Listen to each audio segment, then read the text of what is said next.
Selamat pagi pemirsa, apa kabar Anda hari ini? Bersama saya Puji Lestari, inilah kabar Indonesia.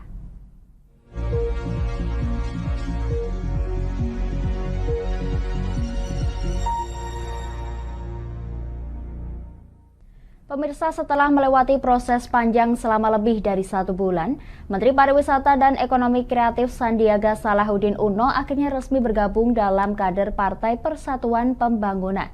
Bergabungnya Sandiaga diyakini mampu memperkuat elektabilitas partai berlambang Ka'bah tersebut dalam kontestasi pemilu 2024 mendatang.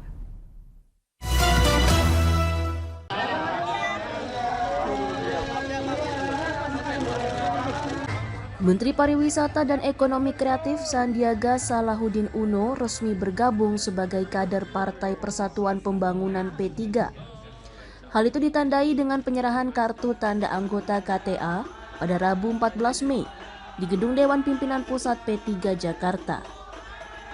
Bergabungnya Sandiaga disebut membawa angin segar, serta diharapkan dapat membawa keberuntungan dalam kontestasi pemilu 2024. Sandiaga dinilai memiliki rekam jejak yang cukup baik, tidak hanya dari karir, tetapi juga ranah politik. Mulai dari memenangkan Pilkada DKI Jakarta pada 2017, hingga maju sebagai cawapres dalam pemilu 2019. Ya, tahun 2019 yang lalu juga berhasil mendampingi Pak Prabowo dengan memperoleh suara yang cukup tinggi ya. Nah, dari kesemuanya, dari track record perjalanan Pak Sandi ini, kemudian kalau bahasa saya ya tentu P3 mengharapkan hoki itu dibawa juga untuk menjadi keberhasilan Pak Sandi bersama-sama dengan P3. Sementara itu Sandiaga mengungkapkan rasa syukur atas kesempatan yang diberikan untuk bergabung dalam P3. Dirinya berkomitmen untuk terus mengedepankan kepentingan umat, utamanya dalam menggeliatkan perekonomian melalui UMKM dan pembukaan lapangan kerja baru. Walaupun alhamdulillah pembangunan ini telah mencetak hasil yang luar biasa, tapi masih ada sekelompok masyarakat yang menggantungkan harapannya kepada P3 untuk memperjuangkan P3 sebagai partai yang memperjuangkan ekonomi umat, partai yang menjaga harga-harga bahan pokok dan juga mengendalikan kesejahteraan agar terus meningkat. Bergabungnya Sandiaga dalam P3 diyakini semakin memperkuat elektabilitas partai dan kesempatan untuk mencapai target perolehan suara secara nasional sebesar 12 juta suara, serta mengisi kuota di DPR RI sebanyak 45 hingga 50 kursi. Pemirsa, Menteri Pendidikan, Kebudayaan, Riset, dan Teknologi Nadiem Anwar Makarim menanyakan masa depan dunia pendidikan di era masifnya teknologi kecerdasan buatan atau Artificial Intelligence atau AI kepada pencipta ChatGPT sekaligus CEO OpenAI Sam Altman. Kehadiran teknologi kecerdasan buatan atau Artificial Intelligence (AI) sudah merambah di berbagai bidang kehidupan, termasuk pendidikan. Dalam acara bincang bersama CEO OpenAI, Sam Altman, yang juga pencipta ChatGPT, Rabu 14 Juni di Jakarta, Menteri Pendidikan, Kebudayaan, Riset, dan Teknologi Mendikbudristek Nadiem Anwar Makarim mengungkapkan kekhawatiran para guru terhadap teknologi AI. Pada kesempatan itu, Nadiem juga bertanya kepada Altman mengenai tanggapannya terhadap pendidikan di masa depan.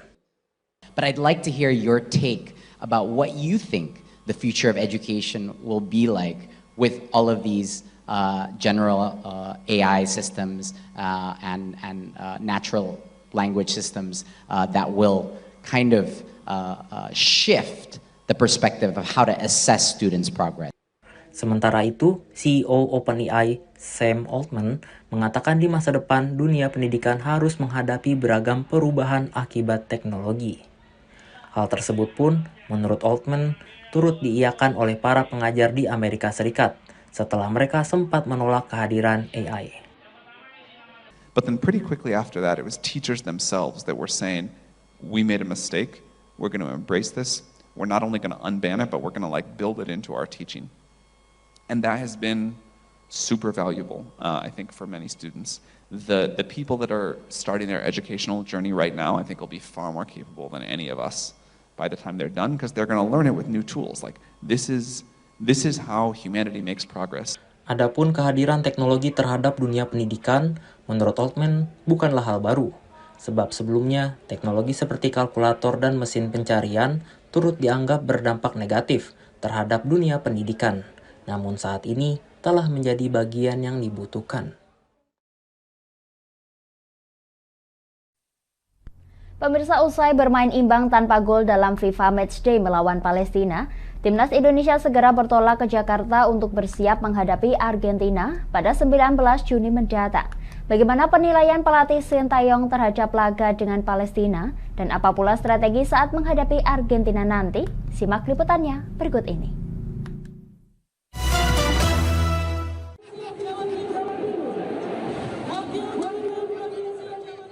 Timnas sepak bola Indonesia bermain imbang tanpa gol melawan Palestina dalam FIFA Matchday yang digelar di Stadion Gelora Bung Tomo, Surabaya, Rabu malam 14 Juni. Pelatih Timnas Sintayong menilai performa Timnas selama 90 menit pertandingan melawan Palestina berjalan baik sesuai dengan instruksi. Menurutnya, Timnas Indonesia seharusnya bisa memenangkan pertandingan dengan mencetak 2 hingga 3 gol. Namun gagalnya penyelesaian akhir oleh Timnas Merah Putih yang tidak dapat dikonversi menjadi gol akan menjadi bahan evaluasi dalam latihan selanjutnya. 선수들이 상당히 잘해줬고 열심히 했다고 평가할 수 있지만 스코어에 있어서는 좀 아쉽다. 우리 선수들이 두세 골은 우리가 오늘 넣어주셔야 되는데 그러지 못했던 부분에서 좀 아쉽지만 이런 것을 개선하면서 우리가 더 앞으로 전진할 것이다 보시면 되겠습니다. Sementara itu pelatih Palestina Makram Dabot mengapresiasi permainan Timnas Indonesia yang dinilai mampu mengontrol jalannya pertandingan mulai dari awal hingga akhir. Palestina yang bukan tim defensif harus keluar dari tekanan untuk menyerang dan mengandalkan umpan-umpan panjang. المشكلة كانت إنه لما نخسر الكورة لما نفك الكورة كنا نخسرها بسرعة وهذا أثر علينا يعني خلانا نعمل مجهود إضافي كما حكيت يعني كانت عندنا إشكالية في بعض الغيابات يعني مؤثرة في المنتخب وكذلك يعني كثير من اللاعبين ما عندهمش نسق مباريات لأنه دوري في فلسطين عنده شهرين تقريبا في 3 أشهر واقف عشان يعني على هذا يعني أثر شوية على المستوى البدني كمان للمجموعة. Agenda FIFA Matchday berikutnya akan mempertemukan Timnas Indonesia melawan Argentina di Stadion Gelora Bung Karno, Jakarta pada 19 Juni mendatang. Pelatih Sintayong tidak mematok target muluk melawan tim juara dunia tersebut yang menduduki peringkat 1 FIFA. Ia hanya menginstruksikan agar pemain Indonesia berjuang semaksimal mungkin. Kami akan jeda sejenak pemirsa, tetap bersama kami di Kabar Indonesia.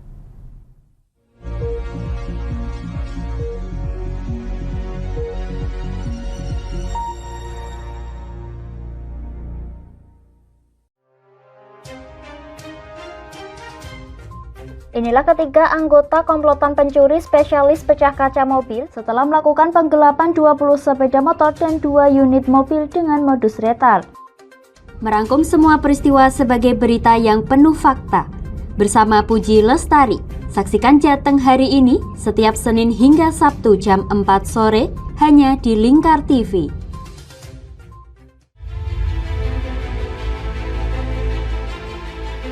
Memberikan pinjaman uang kepada saya dengan bunga 8% per bulan. Membedah opini narasumber, menggali lebih dalam untuk mendapatkan perspektif baru yang lebih faktual. Masalahnya, nota perbaikan kapal itu semua ada di saya. Kenapa Tomo bisa menunjukkan? Demi mendapatkan informasi yang solutif dan terpercaya dalam Bedah Opini. Setiap Rabu jam 11 siang hanya di Lingkar TV.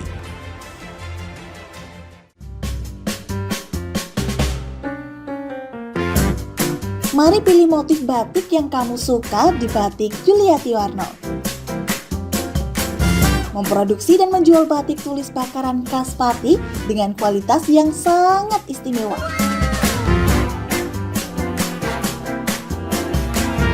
Cocok buat oleh-oleh, seserahan, bahkan untuk baju nikahan loh. menyediakan berbagai motif mulai dari batik klasik sampai batik modern. Ayo borong segera batik Yuliati Warno. Anda bisa melihat proses produksi batik secara langsung di rumah produksi kami loh. Alamatnya ada di Desa Langenharjo, RT 7 RW 3, Jalan Juwana Tayu, Kilometer 3, Kecamatan Juwana, Kabupaten Pati, Jawa Tengah. Atau Anda bisa menghubungi nomor telepon kami di 081 326 693 300. Ayo datang dan pilih motifmu segera.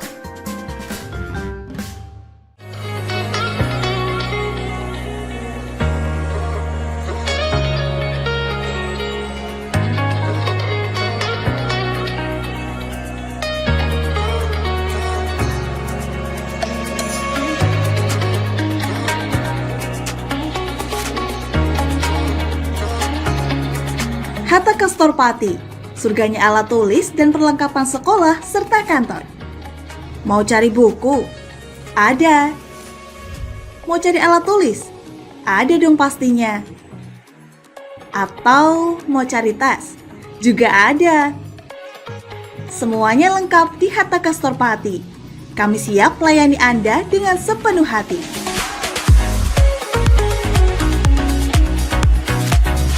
Alamat kami ada di Jalan Pemuda nomor 204, Kabupaten Pati.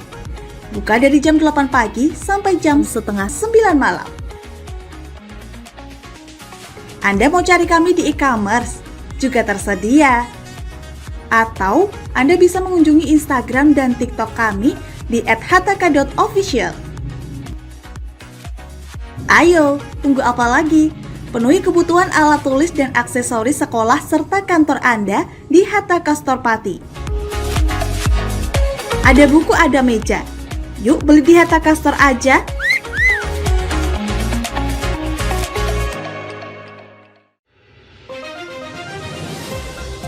Modus kedua pelaku ini berpura-pura kehabisan bahan bakar kendaraan. Setelah pelaku dibantu, mereka kemudian melakukan kekerasan dan mengambil paksa sepeda motor korban. Saat tiba di lapangan terbang Okbab, rombongan langsung dihadang 5 orang yang mengaku sebagai anggota KKB.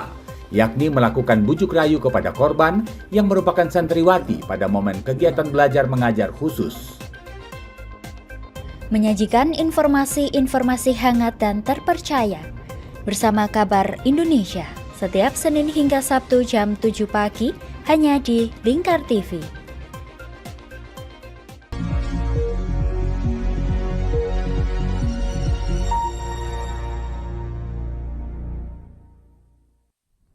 Anda masih menyaksikan Kabar Indonesia pemirsa. Baba seekor sapi peternakan simental yang terpilih untuk menjadi hewan kurban Presiden Joko Widodo di Palembang pada Idul Adha 1444 Hijriah mendatang. Pemilik peternak sapi Ibrahim Amsyah menyebut sapi dengan bobot hampir 1 ton tersebut dipilih setelah memenuhi sejumlah kategori hingga lolos uji laboratorium.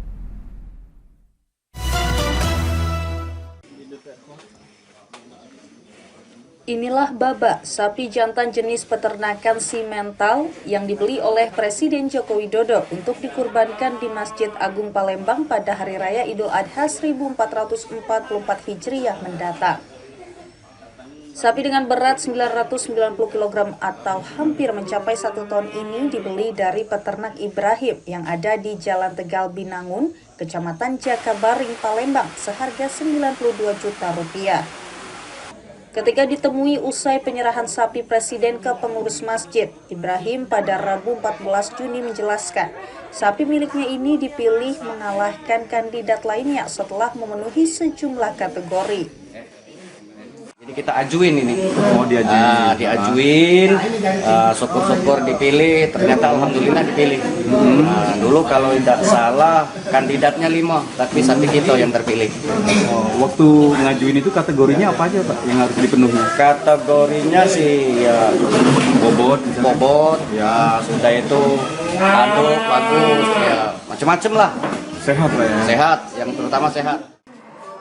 Di bawah pengawasan Dinas Ketahanan Pangan dan Peternakan Sumatera Selatan, sapi Baba dinyatakan sehat dari berbagai penyakit setelah melalui uji laboratorium. Sapi kita sudah ada hasil laboratoriumnya, baik dari segi kesehatannya, dia bebas dari PMK, bebas dari LSD, dan semuanya itu sudah ada hasil ujinya. Kemudian dari mungkin pencernaannya, adakah cacing yang ada di itu dan di usus maupun di hati atau ini, alhamdulillah semuanya sehat. Sampai menjelang Idul Adha nanti, sapi Baba masih akan terus dalam pengawasan, baik dari kesehatan hingga makanan yang dikonsumsinya.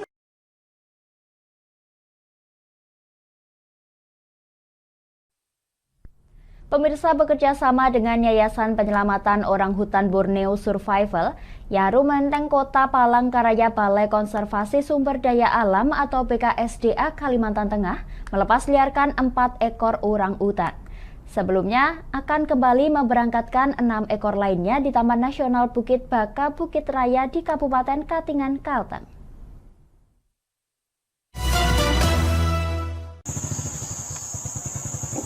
Sebanyak 10 ekor orangutan Kalimantan yang terdiri dari 2 ekor jantan dan 8 ekor betina hasil rehabilitasi di Yayasan Orangutan Borneo Survival atau BOS di Kota Palangkaraya dilepas liarkan di Taman Nasional Bukit Baka Bukit Raya. Primata langka yang dilindungi tersebut diberangkatkan secara terpisah menuju lokasi yang berada di Hulu Katingan, Kabupaten Katingan, Kalimantan Tengah tersebut. 4 ekor diberangkatkan melalui aliran Sungai Hiran pada 14 Juni. Sementara keberangkatan kedua akan dilakukan pada 26 Juni mendatang melalui Sungai Bemban, Kabupaten Katingan. Sebelum diberangkatkan, satwa dengan nama latin Pongo pygmaeus yang berusia antara 9 hingga 30 tahun tersebut lebih dulu menjalani pemeriksaan kesehatan untuk menjamin kondisinya aman selama di perjalanan. Kepala Balai Konservasi Sumber Daya Alam Wilayah Kalteng, Satata Nur Adi Rahmanta, menyatakan selaku mitra pemerintah daerah, pihaknya selalu mendukung kegiatan pelepas liaran dengan harapan satwa endemik Indonesia tersebut bisa tetap lestari di alamnya. Ini orangutan hasil dari rehabilitasi yang sudah dianggap layak untuk bisa hidup di alam liar. Nah, salah satu kawasan yang dipertimbangkan untuk lokasi rilis Taman Nasional Bukit Baka Bukit Raya. Pelepas liaran tersebut menjadi yang pertama kalinya di Kalteng pada tahun ini, di mana hingga kini jumlah orangutan yang telah dilepas liarkan di Taman Nasional Bukit Raya berjumlah 199 ekor.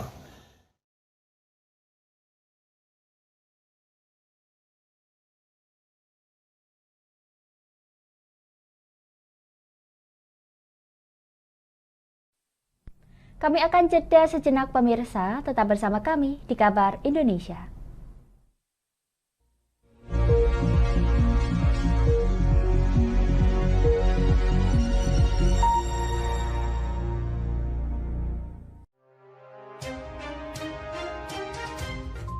Inilah ketiga anggota komplotan pencuri spesialis pecah kaca mobil setelah melakukan penggelapan 20 sepeda motor dan 2 unit mobil dengan modus retal.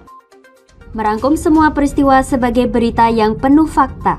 Bersama Puji Lestari, saksikan Jateng hari ini setiap Senin hingga Sabtu jam 4 sore hanya di Lingkar TV.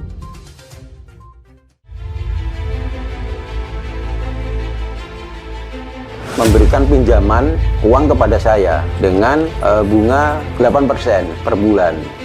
Membedah opini narasumber, menggali lebih dalam untuk mendapatkan perspektif baru yang lebih faktual.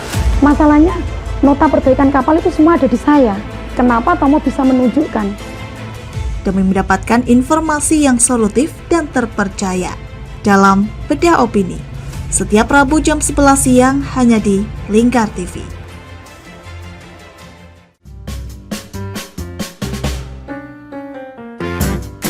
Mari pilih motif batik yang kamu suka di Batik Juliati Warno.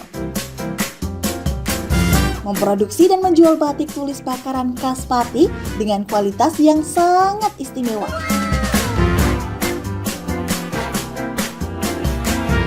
Cocok buat oleh-oleh, seserahan, bahkan untuk baju nikahan loh. menyediakan berbagai motif mulai dari batik klasik sampai batik modern. Ayo borong segera batik Yuliati Warno. Anda bisa melihat proses produksi batik secara langsung di rumah produksi kami loh. Alamatnya ada di Desa Langenharjo, RT 7 RW 3, Jalan Juwana Tayu, Kilometer 3, Kecamatan Juwana, Kabupaten Pati, Jawa Tengah. Atau Anda bisa menghubungi nomor telepon kami di 081 326 693 300. Ayo datang dan pilih motifmu segera.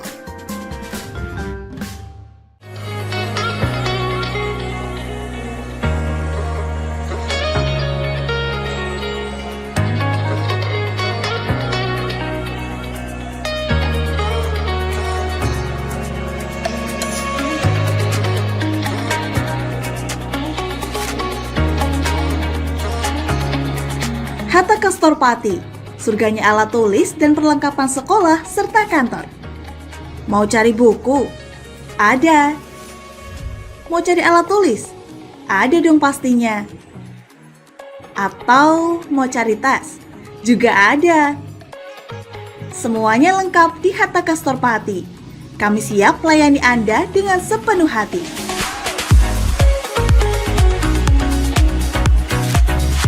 Alamat kami ada di Jalan Pemuda nomor 204, Kabupaten Pati. Buka dari jam 8 pagi sampai jam setengah 9 malam. Anda mau cari kami di e-commerce? Juga tersedia. Atau Anda bisa mengunjungi Instagram dan TikTok kami di @hattaka.official. Ayo, tunggu apa lagi? Penuhi kebutuhan alat tulis dan aksesoris sekolah serta kantor Anda di Hatta Kastor Pati. Ada buku, ada meja. Yuk beli di Hatta Kastor aja.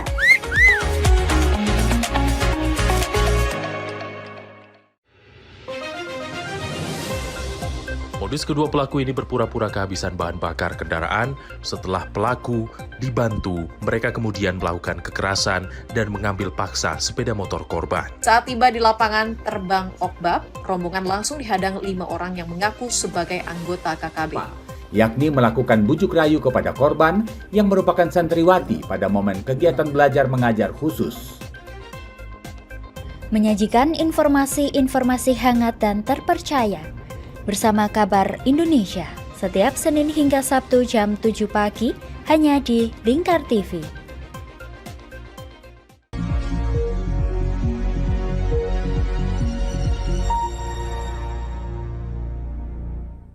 Anda masih menyaksikan Kabar Indonesia pemirsa. Menteri Koperasi dan Usaha Kecil Menengah Teten Mas Duki mengatakan, pemerintah kini tengah mengencarkan terhubungnya kemitraan antara usaha mikro, kecil, dan menengah dengan industri besar. Teten menyebut hal tersebut dilakukan agar produk pelaku sektor tersebut dapat masuk ke pasar global. Koperasi yang beli tunai produknya 100. Pemerintah tengah menggencarkan terhubungnya kemitraan antara usaha mikro, kecil, dan menengah UMKM dengan industri besar agar produk pelaku sektor tersebut dapat masuk ke pasar global. Pernyataan itu disampaikan Menteri Koperasi dan UKM Teten Mas Duki saat peluncuran peringatan Hari Koperasi dan Hari UMKM Nasional tahun 2023 di Rumah Dinas Wali Kota Solo, Rabu 14 Juni. Teten menyebut pemerintah tidak ingin UMKM berusaha sendiri-sendiri, sehingga Menkop ingin produk UMKM terintegrasi dengan rantai produksi untuk selanjutnya produksinya diarahkan ke industri. Kemitraan UMKM dengan industri besar terjadi di banyak negara seperti di Cina, Korea Selatan, dan Jepang. Menurutnya baru 7% UMKM di Indonesia yang terhubung di rantai pasok. Meski tidak menargetkan angka pasti kenaikan persentase UMKM terhubung dengan industri besar, pihaknya tengah melakukan uji coba. Kenapa? Karena UMKM kita kan banyak juga di sektor pertanian. Nah, kita dengan koperasi di Ciwidey misalnya sudah menghubungkan para petani ini dengan supermarket modern. Ya, sekarang udah mereka produknya karena udah standarisasi produknya sudah cukup baik. Upaya lain yang dilakukan oleh pemerintah diantaranya mendorong kerjasama UMKM dengan BUMN dan perusahaan swasta. Selain itu juga ada kebijakan insentif pajak untuk UMKM yang bermitra dengan industri. Pemirsa, ribuan warga mengikuti grebek penjalin di Desa Trangsan, Gatak, Sukoharjo, Jawa Tengah. Kirap kerajinan rotan tersebut sebagai wujud syukur kepada Tuhan Yang Maha Esa atas limpahan berkat dan rezeki warga dari kerajinan rotan sekaligus upaya melestarikan kerajinan yang merupakan produk unggulan Desa Trangsan.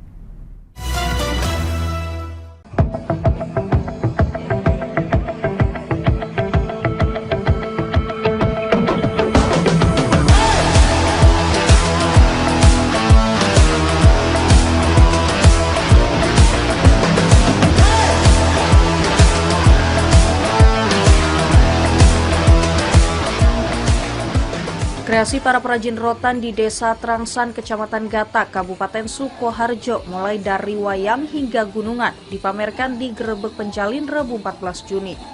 Kegiatan yang berlangsung hingga 18 Juni ini juga diramaikan oleh pelajar yang memainkan hula hoop dari rotan. Selain itu juga ada para penampil mengenakan kostum berbahan rotan. Puncak acara Grebek Penjalin adalah rebutan gunungan rotan. 4 buah gunungan rotan yang dibawa langsung diserbu warga usai didoakan. Mereka beradu cepat dan saling dorong untuk mendapatkan produk rotan dari gunungan. Grebek Penjalin ke-6 ini diharapkan bisa meningkatkan pariwisata Desa Trangsan. Tujuannya untuk menumbuh kembangkan kecintaan masyarakat untuk dalam menggunakan produk-produk rotan dan juga memperkenalkan lebih dalam lagi desa wisata Rotan Trangsan dalam hal produk-produk inovasinya yang bisa dikatakan terus berinovasi untuk pasar lokal dan mancanegara. Bagi para perajin, acara ini juga bisa menjadi ajang bertemu dengan para pembeli secara langsung. Ya, dan alhamdulillahnya ya kita juga terbantu dalam penjualannya, walaupun sebelum ada grebek pun kita sudah promosi besar-besaran di media sosial. Cuman dengan adanya seperti ini kan lebih membantu ya, karena apa? Mereka bisa melihat sendiri ke lokasi untuk barang-barang yang kita jual. Kalau sebelum-sebelumnya hanya bisa melihat melalui gambar, kalau sekarang kan bisa langsung ke sini, lihat barangnya real, bentuk-bentuknya, bahan-bahannya seperti ini, jadi mereka bisa lihat. Sentra kerajinan rotan yang sumber bahan bakunya berada di luar Pulau Jawa jadi mata pencarian masyarakat Trangsan sejak tahun 1937. Sekitar 400 warga menggantungkan hidupnya dengan produk rotan yang dijual di Indonesia dan mancanegara.